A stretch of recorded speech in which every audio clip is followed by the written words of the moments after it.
민생 경제 분야입니다. 네, 좀 같이 짠 시간표이기도 하니까요. 주제에 집중해 주셔서 좀 실력을 발휘해 주시면 좀 더 고맙겠습니다. 한 분 더 추첨하겠습니다.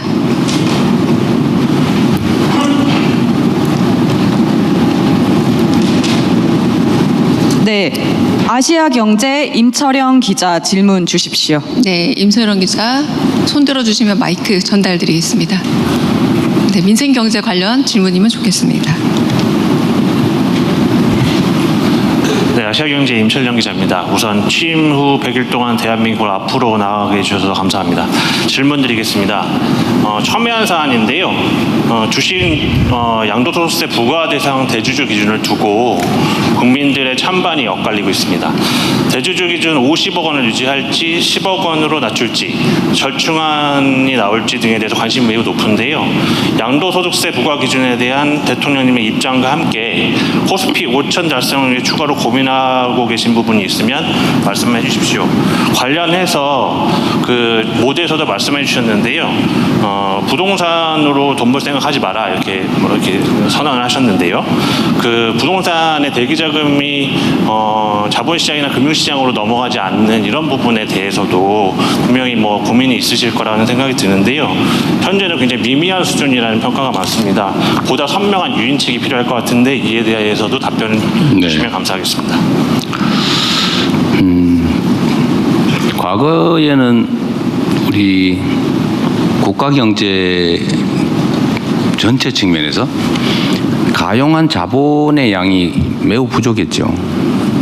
근데 지금은 총량으로는 부족하지 않은 상태에 도달했다고 생각이 됩니다. 저는.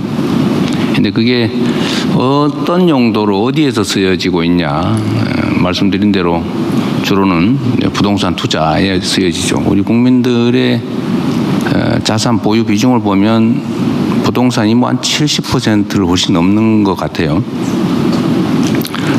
근데 금융자산은 매우 적죠. 그 중에서도 뭐 예적금을 제외한 금융투자자산 이런 거는 훨씬 더 적죠.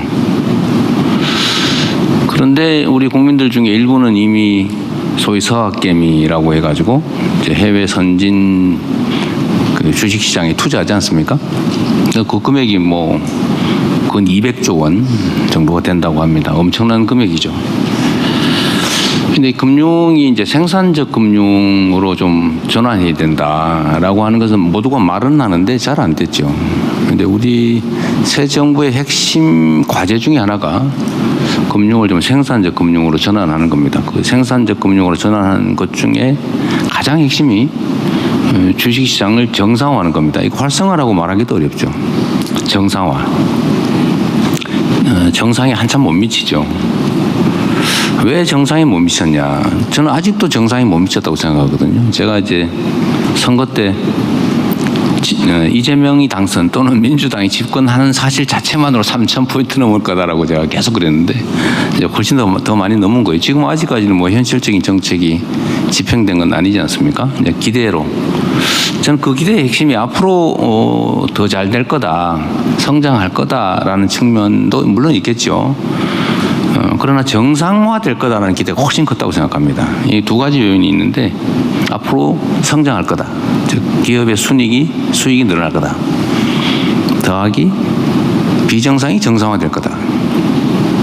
그 비정상이 정상화될 거다라는 기대에는 아직도 한참 못 미친다고 생각해요. 이게 정상화되는 것만 해도 지금부터도 한참 더 주가는 오를 거다. 종합주식지수는 그렇게 생각을 하는데 정상화를 가로막고 있는 요인들이 여러 가지 있죠. 예를 들면 뭐 정치적 불안 또는 장기 경제 정책의 부재 또는 뭐 한반도의 안보 리스크 뭐 그런 거에 정말 어려운 부분이라고 치고 한반도의 안보 리스크만 해도 괜히 쓸데없이 북한 자극해서 군사적 긴장이 격화되고 뭐 전쟁의 가능성이 외신에 언급이 되고 이러는 것만 없어도 상당히 많이 정상화되겠죠.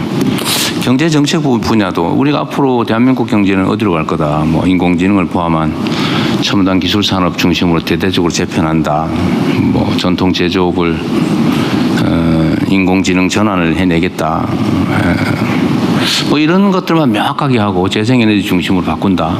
뭐 문화산업을 대대적으로 육성한다. 이런 것만 명확하게 보여줘도 뭐 나라가 망하지는 않겠네. 뭐 이런 생각. 그 정상이죠.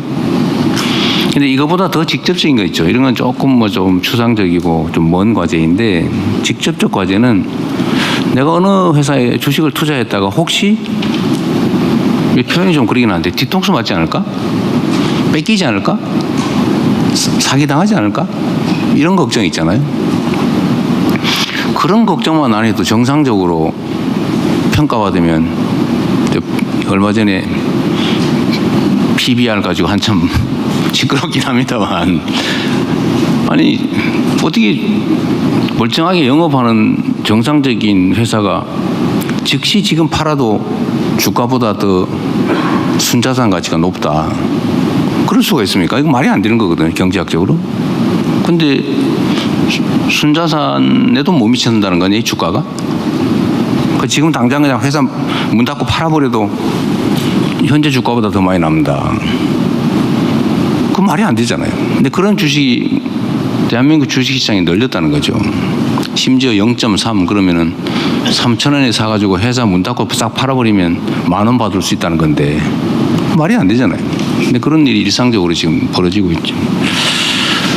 뭐 주가 순이익 비율도 마찬가지고 어쨌든 객관적 지표상 말이 안 되는 저평가 상태인데 왜 그러냐? 그 회사 경영을 믿을 수가 없는 거죠. 비정상적으로 운영하지 않습니까? 언제 회사 돈을 빼돌릴지 모른다. 저 회사가 분명히 10,000원 가치가 있는데 어느 날 회사 경영진이 마음대로 해가지고 3,000원도 아니라 1,000원짜리가 돼버릴지도 모른다. 실제 그런 일이 벌어지고 있잖아요. 그러니까 주식을 안 사죠. 이런 것만 정상화시켜도 아직도 종합주가지수 수준은 매우 낮다는 게 제 생각입니다. 그럼 정상화해야죠. 경영을 정상화하는 거. 상법 개정 문제 가지고 뭐 기업을 옥죄느니 이런 얘기 하는 분들 계시던데 그건 기업을 옥죄는 게 아니라 부당한 악덕 기업 경영진 일부